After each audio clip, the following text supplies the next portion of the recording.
Bonjour, je suis Pascal Piquet, coach de réussite et je vous entraîne à sortir du confinement plus grand et plus fort.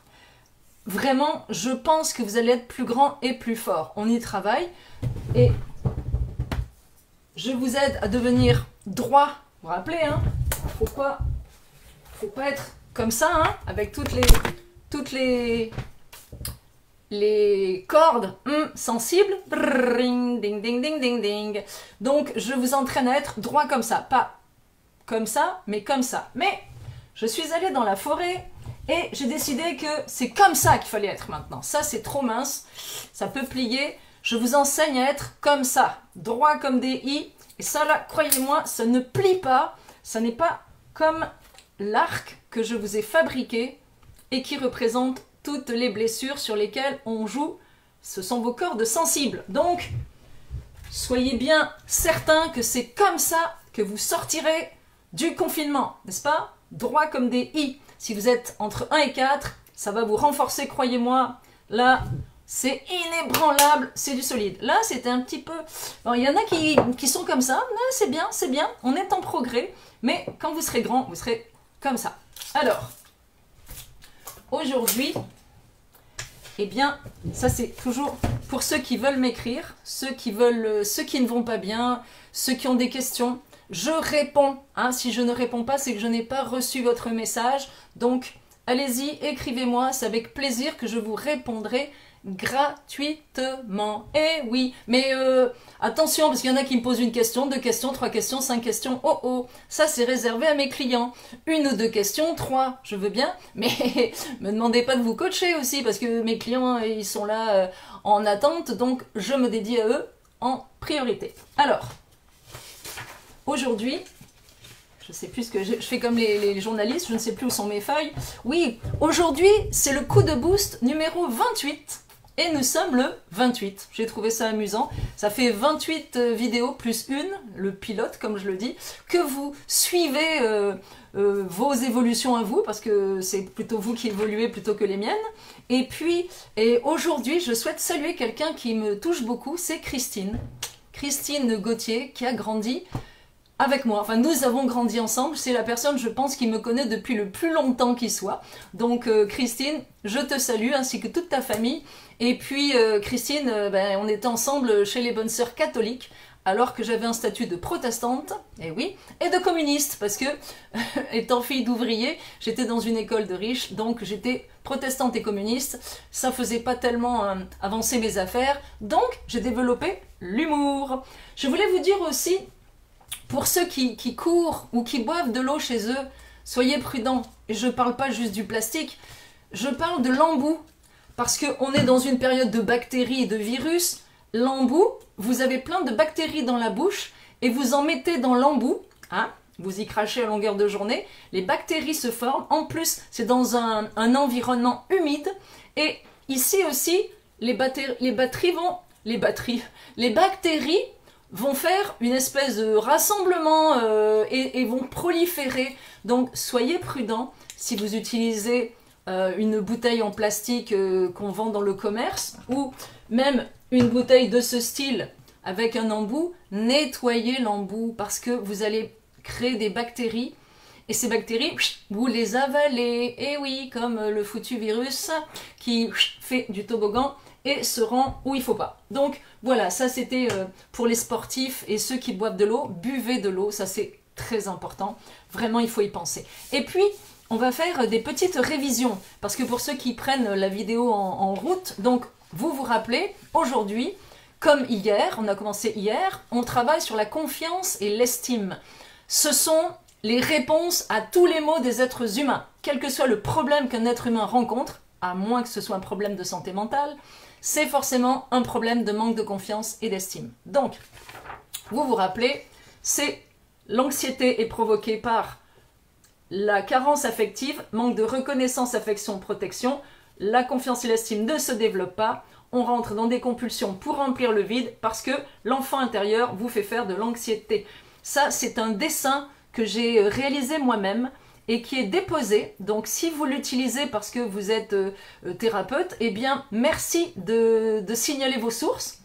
C'est moi la source. Donc c'est moi qui ai réalisé ce dessin pour faire comprendre à mes clients où est l'enfant intérieur, pourquoi on ressent un vide, d'où vient ce vide et pourquoi on ressent de l'anxiété. Soit on remplit par des compulsions, soit on remplit par une autre personne et on est parfois adulte et parfois enfant. Ça dépend du niveau de conscience et de confiance dans lequel on se trouve. Alors, en parlant de confiance, une petite révision. La confiance, c'est faire ce que vous êtes capable de faire, n'est-ce pas? Et l'estime, c'est être ce que je suis. Je suis quelqu'un de bien. Très, très important. Je pense que hier, tout le monde a découvert que vous êtes quelqu'un de bien. Et ça, c'est vraiment ancré. Igor, je sais que vous le savez maintenant. Oui, vous êtes à 10. Pourquoi? Parce que à 10, je respecte mes valeurs. 0, je ne respecte aucune valeur, c'est-à-dire voler, tuer, mentir, c'est dans les habitudes, c'est pas un problème. Hein. Et au milieu, il y a une valeur intermédiaire. J'ai de belles valeurs, mais je les piétine. Et pour piétiner des valeurs, vous êtes d'accord qu'il faut en avoir. Donc là aussi, vous êtes à 10, vous êtes quelqu'un de bien, vous avez des belles valeurs, mais vous êtes en train de les piétiner à cause de l'enfant intérieur. Et oui, c'est pas une excuse devant un juge, ça ne marchera pas, mais c'est une explication. Moi là, je vous l'ai déjà dit, je les ai piétinés, mes valeurs, j'ai prostitué mon corps, mes sous et mes valeurs, parce que je courais après la reconnaissance, mais j'ai des belles valeurs. Le pire, c'est que j'ai failli, enfin, en sautant la gorge de 2 hommes, j'ai bien failli les zigouiller. Vous êtes tous à 10, les amis, sinon, vous ne regarderiez même pas cette vidéo.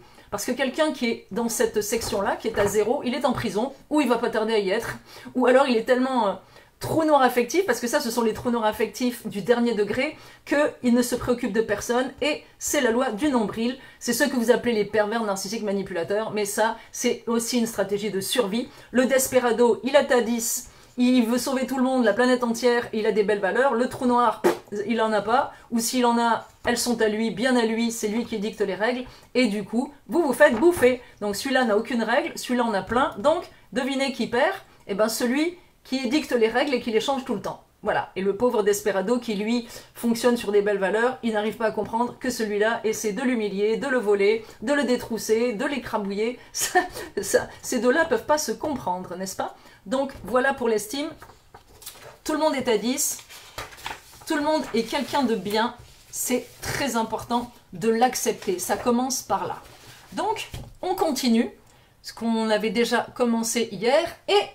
Et oui, je vous ai préparé des petites choses. Figurez-vous que voilà, en fait, la confiance, eh bien, il y a la confiance sur le plan privé et la confiance, oui, parce que la confiance, elle a 2 vitesses. Le plan privé, on va y arriver, c'est la confiance dans la vie privée et la confiance, je vais y arriver, dans la vie professionnelle. Voilà, c'est pas facile hein, de viser la caméra, je vous le dis moi. Donc, voilà, quand vous avez ces 2 confiances-là, dans la vie professionnelle et dans la vie privée, merveilleux. Certains d'entre vous ont une belle confiance dans la vie privée, mais pas de confiance dans la vie professionnelle.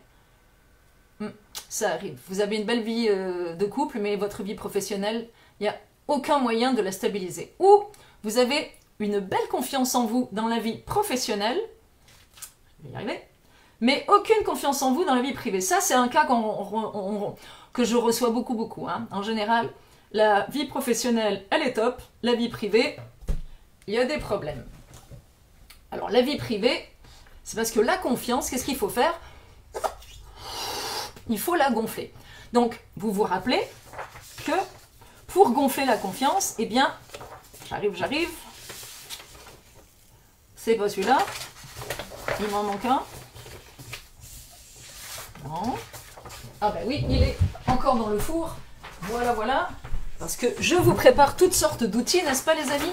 Donc, la confiance, vous voyez, c'est l'expérience qui entraîne la confiance, qui entraîne les victoires, qui entraîne l'expérience, qui entraîne la confiance, qui entraîne les victoires, qui entraîne l'expérience.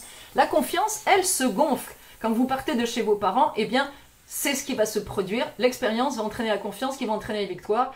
Voilà, ça c'est pour les gens qui sont visuels, parce que jusque-là, je travaillais beaucoup pour les auditifs, donc j'ai pensé aux visuels, auditifs, visuels, kinesthésiques, ceux qui ressentent, et olfactifs, le sens du goût, mais là, c'est pour les visuels. Donc, la confiance se gonfle, n'est-ce pas? Quand vous sortez chez vos parents,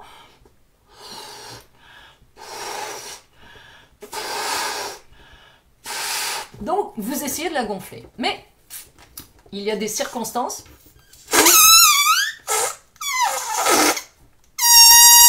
elle se dégonfle. Un échec, 2 échecs, 3 échecs, peut-être un 4e. Vous remarquerez qu'elle est toujours là. Elle est ramollie, mais elle est toujours là. Donc, qu'est-ce que vous allez faire? Vous allez essayer de la regonfler. Vous allez aller à une conférence, vous allez aller voir un thérapeute, je sais pas, et puis on va essayer de la regonfler. Et tout content de vous, qu'est-ce que vous faites? Vous allez vous frotter à vos parents qui l'ont à la base bousillé. Et qu'est-ce qui se passe?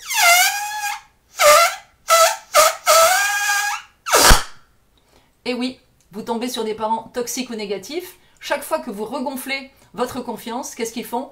Ils vous la dégonflent. La question est, est-ce que c'est utile d'aller se faire dégonfler la confiance en permanence? Mais il n'y a pas uniquement les parents. Dans votre vie professionnelle aussi, un méchant patron, des collègues de travail qui sont harcelants, et voilà, et plus de confiance. Des faux amis, qui au lieu de vous faire des compliments et d'être gentils envers vous, qu'est-ce qu'ils font? Ils disent des bêtises, ils ont parlé dans votre dos, ils se moquent de vous, ironie devant tout le monde, et voilà. Est-ce que vous réalisez toutes les raisons que vous avez de détruire votre confiance?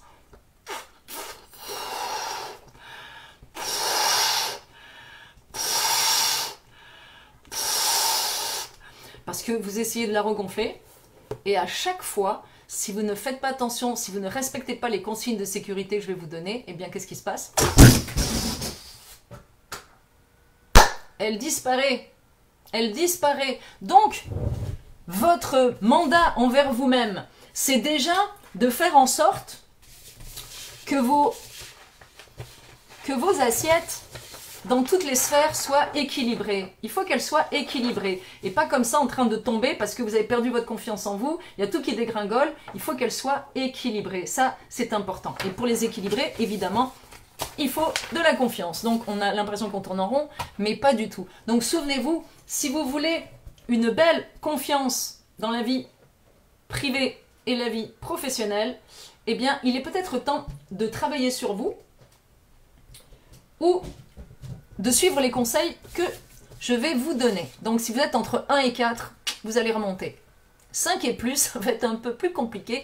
Vous aurez besoin d'aide, alors faites une démarche avec qui bon vous semble. Si c'est un coach, allez chercher un coach certifié, les amis. Hein?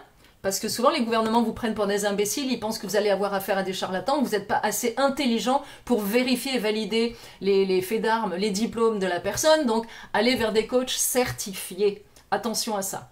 Hein? Et puis des coachs qui appartiennent à un organisme. Je fais partie de la Corporation des praticiens en médecine douce du Québec et je peux émettre des reçus en naturopathie. Et je suis dans cette corporation depuis 2005. Et oui, je travaille en dépendance affective depuis 2005, les amis. Donc, c'est vous dire si je connais le sujet. En fait, quand on me demande depuis quand je suis coach, je réponds depuis 58 ans et demi. Vous avez une autre question? Parce qu'en fait, ma pratique repose sur 58 ans et demi d'expérience, plus mes diplômes en PNL, en toutes sortes de formations, mais néanmoins, je suis expérientielle, c'est-à-dire que j'ai appris sur les champs de bataille ce que d'autres, en psychothérapie, ont appris sur les bancs de l'école. Moi, j'ai gagné mes galons sur les champs de bataille. Croyez-moi, c'est quelque chose. Mais je suis fière aujourd'hui de vous présenter eh bien, ce que j'ai compris de la vie. Alors, on passe par les croyances. Donc, je vous l'ai dit, il faut absolument arrêter d'écouter la cassette de vos parents. Vous avez vu, hop, ça se dégonfle. il est parti, le ballon, il est parti dans mon bureau, je ne sais pas où, mais il est parti, donc ça se dégonfle. Arrêtez d'écouter la cassette de vos parents, qui est « tu n'es pas capable, tu ne le mérites pas, tu ne vaux rien ». Bon, ça, vous avez des parents toxiques ou négatifs. S'ils sont toxiques, vous en ferez ce que vous voulez. On ne rentre pas dans la cage d'un tigre affamé avec un gros quartier de viande sur l'épaule, il va vous bouffer. Et oui, vos parents sont des tigres affamés qui sont eux-mêmes en déséquilibre affectif, qui sont en souffrance, et tout ce qu'ils font, c'est se faire les dents sur vous. Alors, attention, attention, je n'ai pas dit qu'il fallait couper les ponts, c'est vous qui déciderez. Je vous dis simplement qu'il ne faut pas rentrer dans la cage du tigre. Sinon, vous allez vous faire bouffer. Si ça vous amuse de vous faire bouffer, allez-y. Moi, je me suis fait bouffer pendant 45 ans par celle qui se dit ma mère, que j'appelle l'ex-mère. Eh bien, ça suffit. Maintenant, vous savez quoi? Je sais qui je suis. Chose très très importante, les amis. Les personnes que vous avez en face de vous, quand vous vous regardez dans le miroir, miroir, gentil miroir, dis-moi qui est la plus belle. Voilà ce que vous devez y voir. Les gens qui sont en face de vous doivent vous refléter une belle image de vous. Si vous y voyez ça, dites-moi donc l'intérêt de voir dans les yeux de vos parents ou des gens qui vous entourent ceci. Hein? Ce miroir-là, miroir, gentil miroir, dis-moi qui est la plus belle, il va toujours vous dire « tu es la plus moche, tu es la plus moche ». Quel est l'intérêt? Les gens qui vous entourent sont votre miroir et vous finissez par les croire, même s'ils vous mentent. Et c'est la cassette de vos parents. Ils vous ont fait croire que vous étiez moche, alors que c'est pas vrai. Et c'est ça qu'il faut déprogrammer. Regardez-vous tel que vous êtes. Vous êtes quelqu'un de bien. La scène la plus érotique qui soit, c'est quand vous voyez dans les yeux de votre amoureux ou amoureuse un désir spirituel, intellectuel et sexuel. Ça veut dire que la personne vous aime à tous les niveaux et qu'elle vous trouve belle. Si vous ne vous voyez pas belle ou beau dans les yeux de la personne qui dit vous aimer, bah alors, où est-ce que vous vous verrez beau ou belle? Jamais. Donc, travaillez sur votre image. Déjà, vous êtes une bonne personne. Vous êtes quelqu'un de bien. Ancrez ça. Et ceux qui vous reflèteront ceci, hop, et voilà. Vous allez dire, dans la vie de Pascal Piquet, c'est facile. Ben oui. Vous jetez les pions, les fous, les tours et les cavaliers, et vous gardez le roi ou la reine. Mais vous gardez le roi ou la reine, voilà. Mais oui, mais alors, je ne vous ai pas dit de couper les ponts avec vos parents, je vous ai dit, n'entrez pas dans la cage du tigre, sinon vous allez vous faire bouffer. Maintenant, si vous voulez vous faire bouffer, entrez donc dans la cage du tigre. Aucun problème avec ça, mais vous avez besoin de vider, virer, propulser cette cassette très loin, parce que votre cassette repose sur des fausses croyances. On vous a fait faussement croire que vous n'êtes pas quelqu'un de bien. Eh bien, c'est faux. Connaissez-vous l'histoire du vilain petit canard? Le vilain petit canard, dans une mare où il y a plein de petits canards jaunes vifs, parce que les canetons sont jaunes vifs, donc il y a une belle mare aux canards avec des petits canetons jaunes vifs, et il y en a un qui est noir, un canard noir. Évidemment, il subit tous les colibés des autres, parce que il est noir. Eh oui, et on le rejette parce qu'il est différent, parce qu'il est noir, parce qu'il n'y pense pas comme les autres, et du coup, eh bien le voilà qui s'en va, qui quitte la mare, complètement dévasté, parce qu'il n'est pas accepté. Et il revient, de nombreux mois plus tard, et en fait, il est un cygne. Eh oui, il est un beau cygne devant lequel les canards s'inclinent. Donc, si on vous a fait croire que vous étiez un vilain petit canard, il est temps que vous vous voyez tel que vous êtes, c'est-à-dire quelqu'un de bien, et quelqu'un capable de belles réalisations. Et c'est là qu'il faut faire la liste de vos belles réalisations. Ne me faites pas croire que vous n'êtes pas capable de quoi que ce soit. C'est faux. Donc, je vous encourage à faire la liste de vos belles réalisations et à contacter vos amis. C'est le moment, ils n'ont rien d'autre à faire. Contactez vos amis et demandez-leur de faire une liste de vos qualités. Les défauts n'existent pas. Les défauts, c'est des comportements qu'on peut améliorer. Un défaut, pour moi, c'est voler, tuer, mentir. Voilà, ça, c'est défaut. Oubliez de reboucher le tube de dentifrice, ou laisser ses chaussures dans l'entrée, ou être un peu distrait, ce ne sont pas des défauts. Moi, je trouve que ça fait un peu le charme de la personne. Oubliez de baisser la cuvette des toilettes. Bon, c'est qu'il y a un homme dans la maison. Mais ça, les défauts, attention. Demandez. Les défauts, on vous les a assez nommés quand vous étiez enfant, puis après à l'école, et puis après vos collègues de travail ou vos conjoints et compagnie. Demandez la liste de vos qualités à vos amis, uniquement vos qualités, et faites la liste de tout ce que vous savez faire. Passez par des choses simples, cuisiner, conduire. Il y a des gens qui n'arrivent pas à conduire, il y a des gens qui ne peuvent pas passer sur des ponts, des gens qui ne peuvent pas prendre l'avion ou le train, des gens qui ne sont pas capables de voyager seuls. Ben oui, mais vous, notez tout ce que vous êtes capable de faire.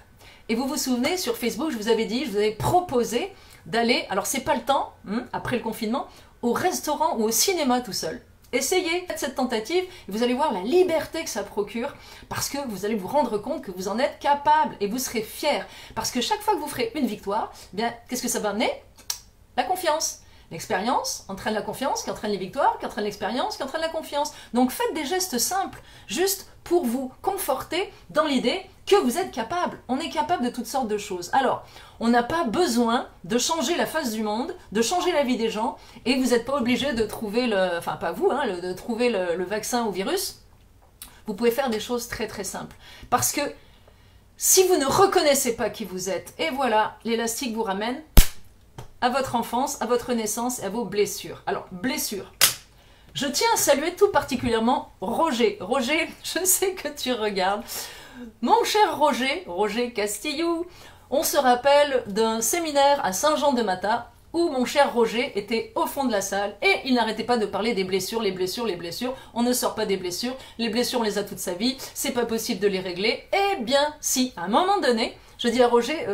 Cher Roger, veux-tu vraiment vivre toute ta vie avec tes blessures? Et Roger, qui est vraiment une personne chaleureuse et brillante, me regarde et il comprend qu'effectivement, il n'arrête pas de brandir la bannière des blessures depuis le début du séminaire et que je suis en train de lui dire qu'on en sort. Eh bien Roger, je sais que tu en es sorti. Bravo, bravo, et tu as compris qu'on n'est pas obligé de se trimballer les blessures dans la brouette ou dans le sac à dos. On peut les régler. Comment on règle les blessures? Eh bien, en éliminant les fausses croyances et en éliminant les émotions négatives qui sont reliées. Et ce qui ne te tue pas te rend plus fort. Donc, évidemment, on peut gérer ça, on peut les régler. C'est-à-dire que vous n'êtes pas obligé de les promener toute votre vie. Je sais que nombreux ont eu un grand-père qui a vécu la Deuxième Guerre mondiale et d'autres personnes ont témoigné que leur grand-père était allé aussi en camp de concentration. Mon grand-père, Gilbert Herbeau, est allé dans 2 camps de concentration pendant la Deuxième Guerre mondiale pour avoir été résistant. Eh oui, on est des résistants dans la famille, c'est pas un virus qui va nous faire peur. Donc il a été à Dachau et Buchenwald, pas facile à dire, et il en est revenu non seulement vivant, mais il s'est réadapté à une vie normale. Je ne vous dis pas que c'est sans difficulté. Ma grand-mère témoignait qu'il se réveillait en hurlant la nuit. Alors comme il ne pesait que 30 kilos, vous imaginez les yeux exorbités, ma grand-mère ne le reconnaissait plus et en plus il hurlait. Donc on s'entend qu'il a dû se réadapter. Il a réussi. J'aurais voulu lui demander à l'époque comment il faisait, mais on n'en parlait pas. C'est quelque chose dont on ne parlait pas. Alors aujourd'hui, j'aurais bien aimé, avec les fonctions que j'ai et le métier que je fais, j'aurais voulu savoir sur quelle croyance il avait pu se reposer pour revivre normalement. Je ne dis pas qu'il n'y a pas encore des souvenirs qui revenaient le chercher, mais il vivait normalement et ceux qui l'ont connu savaient que c'était quelqu'un de gai, de joyeux, qui mettait de l'animation et qui aimait rire. Donc on en sort. Des femmes qui ont été agressées sexuellement, certaines vont devenir des victimes, ne s'en remettront jamais, ou agressées dans quelque autre situation, des abus sexuels, tout ce que vous voulez, mais d'autres vont se relever. J'ai vu des personnes vivre dans des pays totalitaires, avec la torture, avec les tueries, les charniers, tout ce que vous voulez. Ces personnes-là se sont remises droites, elles sont revenues. Elles ont décidé qu'elles ne seraient pas les victimes de leurs bourreaux. Donc, vous pouvez peut-être vous brancher sur la colère. C'est pour ça que je vous disais, allez hop, attachez votre ceinture aujourd'hui, là, ça va décoller. On attache la ceinture, on bouge. On ne se laisse pas être victime. On est des combatifs. Un combatif n'accepte pas d'être la victime de qui que ce soit. Il prend ses responsabilités et il avance. Au lieu de pleurnicher, là, un paquet de Kleenex, et puis je me plains toute ma vie, je m'apitoie toute ma vie. Non, non, non, non, non. On n'est pas là pour s'apitoyer. On est là pour avancer. Et les croyances, c'est très important. Les croyances, c'est ce qu'il faut changer parce que, ça c'est important à comprendre aussi, les croyances, c'est la part que l'univers, ou Dieu, selon vos convictions, c'est la part que l'univers laisse à l'être humain pour créer sa vie. C'est vous qui êtes responsable de vos croyances. Vous avez les croyances portantes et vous avez les croyances limitantes. Donc, qu'est-ce que vous croyez? Si vous croyez en vous, vous existez. Si vous ne croyez pas en vous, vous n'existez pas. Alors, vous êtes à 10 maintenant sur le plan de l'estime et vous croyez en vous parce que vous êtes capable. Vous êtes capable. Si vous êtes capable dans votre vie professionnelle, vous êtes capable dans votre vie privée. Il suffit de faire un transfert. Vous êtes capable. Donc, repérez tout ce que vous faites de bien. Refusez d'être une victime. Vous êtes des combatifs.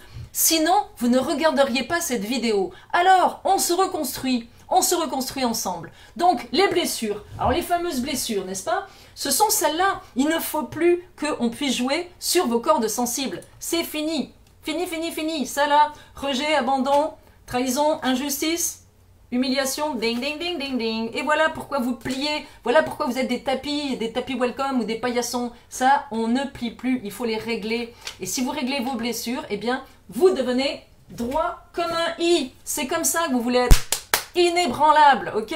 C'est vers ça qu'on s'enligne, les amis. Inébranlable. Voilà. Il faut être adulte. C'est bien ce à quoi sert la confiance. Donc, on règle les blessures. Et on ne laisse plus personne vous manquer de respect. Chacun dans son couloir de natation, vous respectez le vôtre. Vous n'allez pas dans celui des autres, mais vous ne laissez personne venir dans le vôtre. Et puis, comment on fait pour régler ce que les bourreaux nous ont fait? Eh bien, souvent, mettez-vous dans les chaussures de la personne qui vous a fait du mal. Souvent les parents. Ils sont eux-mêmes des enfants qui ont été eux-mêmes malmenés par leurs propres parents. Évidemment, on ne peut pas donner ce qu'on n'a pas reçu. Ça, c'est la génération d'avant. Mais nous faisons partie de la génération fracture. Nous nous sommes mis à donner ce que nous n'avons pas reçu. Et oui, nous avons compris ce qui nous manquait et grâce aux médias, on l'a donné à nos enfants. Et c'est pas pour ça qu'on n'est pas parti brinque-ballant, mais on a lancé nos enfants un peu plus haut dans la vie parce qu'on leur a donné reconnaissance, affection et protection. Et peut-être que vous êtes en train de réaliser que vous avez été un bon parent parce que vous avez donné reconnaissance, affection et protection à vos enfants et qu'ils ont plus confiance en eux que vous-même. Ne vous demandez pas pourquoi. Donc, comprenez pourquoi les gens ont agi comme ils ont agi. Mettez-vous dans leurs chaussures. Et vous savez quoi? Comprendre signifie pardonner. C'est-à-dire qu'une fois que vous comprenez que le tigre était affamé et qu'il vous a bouffé quand vous êtes rentré dans la cage avec un gros quartier de viande, n'est-ce pas? Il n'a pas voulu vous bouffer vous, il a voulu bouffer la viande et vous étiez en dessous. Donc il faut comprendre pourquoi les gens ont agi ainsi. Ne le prenez pas personnel comme on dit. Ce n'est pas parce que vos parents ne vous ont pas aimé que vous n'êtes pas aimable. Ils en sont incapables. Alors ne vous en référez pas à eux. Eux, sont vraiment ceux qui sont souffrants. Alors allez vers des personnes qui vous acceptent tel que vous êtes parce que vous êtes une bonne personne et parce que vous êtes en train de muscler votre confiance. Mais oui, donc cessez d'être une victime, soyez responsable de votre vie. Prenez-vous en main et éliminez les émotions négatives de façon à ne plus retourner au pied de vos bourreaux. Et si vous n'y arrivez pas, je suis là. Donc, certaines philosophies vous diront que vous allez vivre avec l'anxiété toute votre vie, que vous porterez vos blessures toute votre vie. Eh bien, c'est faux. C'est faux. Regardez, j'en suis la preuve vivante. Quand vous lisez mon livre, je me suis retrouvée en février 2002 à genoux par terre avec toute ma vie détruite. Eh bien, je me suis relevée et toute seule. Eh oui, toute seule. J'ai juste été en shiatsu pour déprogrammer la colère et la tristesse parce que j'étais sur le point de tuer. Et ça, c'est pas très drôle. Et oui, hein, j'ai l'air toute gentille, toute douce, je le suis. Mais la dépendance affective m'a poussée dans la folie. Et à ce sujet, j'aimerais vous dire que en ce moment, à cause du confinement, il y a de la violence dans les foyers. Et oui, vous êtes dans une situation extrême et quand le couple est déjà un petit peu vacillant, eh bien ça attaque. Et oui, on s'attaque, on se saute à la figure, on se crêpe le chignon. Et il n'y a pas que les femmes qui sont battues, les hommes aussi, je tiens à le signaler. Donc évidemment, quand émerge toute l'anxiété et tous les problèmes du couple, parce que vous êtes confinés, il n'y a pas d'autre mot, eh bien la violence va s'installer. Alors attention, attention, soyez prudents, l'anxiété est en train de monter et vous allez vous en prendre à la personne d'en face. Et la question est... est-ce la bonne personne? Et oui, donc on peut régler les blessures et on peut sortir de l'anxiété. Rappelez-vous, l'anxiété, c'est un système d'alarme qui vous dit que vous n'êtes pas à la bonne place ou que quelque chose ne va pas. On est d'accord avec ça? Et oui, les 30 minutes sont déjà passées, je le sais. On va continuer demain, rassurez-vous, on y va étape par étape. Ne soyez pas boulimique d'informations, il faut y aller petit à petit, c'est normal. Et souvenez-vous qu'il y a toujours des épisodes suivants du syndrome de Tarzan que vous pouvez lire tranquillement, chapitre par chapitre. Et si vous voulez vous le procurer, Béliveau Éditeur est en train de faire des réductions à 50%. Vous pouvez acheter toute la collection Pascal Piquet à 50% de réduction, ça vous sera livré. En tout cas, faites ce que vous voulez. Demain, on continue avec la confiance et l'estime. Et souvenez-vous, votre estime est à 10. Regardez d'ici demain à combien votre confiance est dans votre vie professionnelle, à combien elle est dans votre vie privée. Et on s'en reparle demain. Donc, soyez forts, soyez de plus en plus grands, je suis avec vous, on va s'en sortir, et le virus ne passera pas par nous, fermez-lui la porte au nez. À demain.